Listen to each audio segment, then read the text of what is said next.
Good morning students. Last time मैंने आपसे discuss किया था वेटेज ऑफ मैथमेटिक्स कि किस टॉपिक से क्या वेटेज रखी गई है। आज हम डिस्कस करेंगे कि कौन कौन से वो इम्पोर्टेंट टॉपिक्स हैं जो आपको कवर करने हैं, है ना, जो आपके लिए बेनिफिशियल रहेंगे। फर्स्ट, ये 100% श्योर मान के चलना, मैंने बहुत मेहनत से आपके लिए वीडियो बनाया है, तो आप लोग इसको बिल्कुल सिंसियरली लेके प्रैक्टिस करना। फर्स्ट है आपकी केस स्टडीज़। लास्ट वीडियो में मैंने डिस्कस किया था कि इस बार फर्स्ट टाइम आपके लिए इंट्रोड्यूस हुई हैं 2 केस स्टडीज़। एक केस स्टडी से 5 क्वेश्चंस आएंगे, दूसरी केस स्टडी से 5 क्वेश्चंस आएंगे। 5 में से आपको कोई 4 क्वेश्चंस अटेम्प्ट करने हैं। तो जो 2 केस स्टडीज़ आपकी आएंगी, वो एक आएगी आपकी मैक्सिमा एंड मिनिमा से और दूसरी आपकी आएगी प्रोबेबिलिटी से। तो आप जिस भी इंटरनेट से भी आप प्रैक्टिस करेंगे तो आप इन्हीं 2 टॉपिक्स के ऊपर ध्यान देना, मैक्सिमम, मिनिमा एंड प्रोबेबिलिटी, तो you will get easily 8 marks. Next है आपके 5 मार्क्स के 3 क्वेश्चन। हमने बताया था यहाँ पर कि 5 न्यू पैटर्न में आपके 5 मार्क्स के 3 क्वेश्चन हो चुके हैं जो 15 मार्क्स कंटेन करते हैं। ये भी बेटा 100% श्योर है कि मैट्राइसिस एंड डिटर्मिनेंट में से आएंगे, वो भी आपकी इक्वेशंस सॉल्व करने वाले क्वेश्चंस आएंगे। सॉल्व द इक्वेशंस, ठीक है। तो उसमें आपका ए इनवर्स फाइंड करने के लिए आ सकता है, इक्वेशन फाइंड करने के लिए आ सकता है, तो आप आराम से 5 मार्क्स स्कोर कर सकते हैं। नेक्स्ट आपका आ गया लीनियर प्रोग्रामिंग। लीनियर प्रोग्रामिंग में एनसीईआरटी में सिर्फ 2 एक्सरसाइज हैं।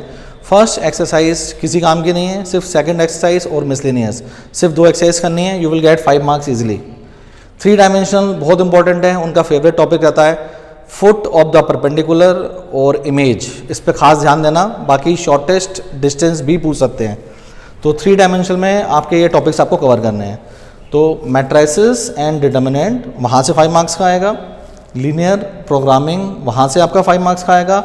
और 3 डायमेंशनल ज्योमेट्री, कहीं और फोकस मत करना, बाकी सबसे आपको शॉर्ट क्वेश्चन करने हैं।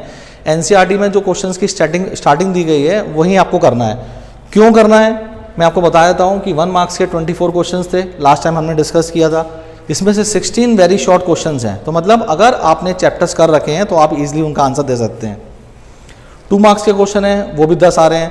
तो अगर आप बहुत छोटे क्वेश्चन पूछे आएंगे जो आप एक बार अगर आपने चैप्टर किया है तो आसानी से किसी भी चैप्टर क्वेश्चन का आप आंसर दे सकते हैं।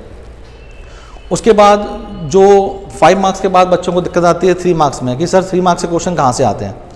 तो 3 मार्क्स के क्वेश्चंस आपके, मैंने जो डिसाइड किया है वो 7 टॉपिक से आएंगे, ठीक है। तो फर्स्ट टॉपिक आपका है डिफरेंशियल इक्वेशन।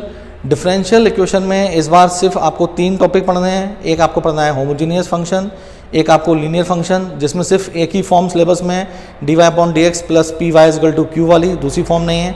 और तीसरा आपका वेरिएबल सेपरेट। तो सिर्फ आपको 3 फॉर्म्स करके आनी है डिफरेंशियल इक्वेशन में।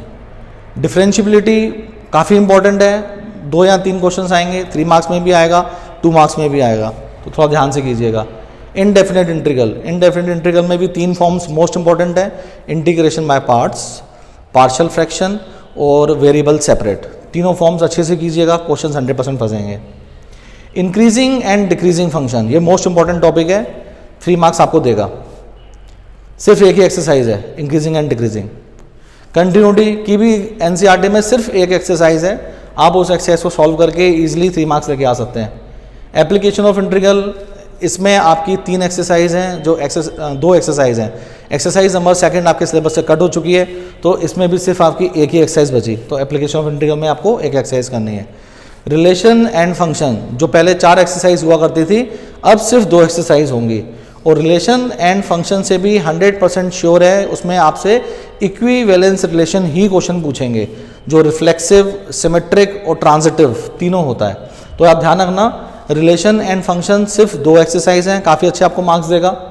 इसमें जो चीज़ मैंने नहीं लिखी है इनवर्स ट्रिग्नोमेट्री फंक्शन, उसमें सिर्फ फर्स्ट एक्सरसाइज आपकी सिलेबस में रह गई है, तो उसको आप एक एक्सरसाइज को सॉल्व करके आराम से 2 मार्क्स लेके आ सकते हैं। रिलेशन फंक्शन में सिर्फ 2 एक्सरसाइज करनी है, स्टार्टिंग की फर्स्ट एंड सेकंड, बाकी सारी कट हो चुकी हैं। एप्लीकेशन इंटरवल में भी सिर्फ एक ही एक्सरसाइज करनी है। कंटिन्यूटी में भी सिर्फ एक ही एक्सरसाइज है। इंक्रीजिंग एंड डिक्रीजिंग में भी सिर्फ एक ही एक्सरसाइज है। इनडेफिनेट इंटीग्रल, इसमें बेटा काफ़ी सारी एक्सरसाइज हैं, लेकिन जो 3 टॉपिक मैंने इंपॉर्टेंट बताए हैं सिर्फ उन पर फोकस करना, अगर आपको बहुत कम दिनों में अच्छे मार्क्स स्कोर करने हैं तो। डिफरेंशियबिलिटी, ये आप अच्छे से कीजिएगा। और डिफरेंशियल इक्वेशन में भी सिर्फ 3 ही एक्सरसाइज हैं। तो आई होप ये आज का आपका वीडियो कंप्लीट हो गया है। ये मैंने बहुत मेहनत से आप लोगों के लिए बनाया है। इसमें मैंने कोशिश करी है कि आप लोगों को हेल्प मिले पढ़ने के लिए कि केस स्टडीज़ कहाँ से आनी है, 5 मार्क्स के क्वेश्चंस कहाँ से आने हैं, 3 मार्क्स के क्वेश्चन कहाँ से आने हैं। पूरे साल बच्चे लोग यही सोचते रहते हैं कि क्वेश्चंस कहाँ से आएंगे। तो मैंने बहुत मेहनत करके आप लोगों के लिए ढूंढा है। तो आप इसकी वीडियो को अच्छे से देख के अपने खुद भी देखिएगा, खुद भी इसका बेनिफिट लीजिएगा और साथ में आपके जो फ्रेंड्स हैं उनके साथ भी शेयर कीजिएगा और सब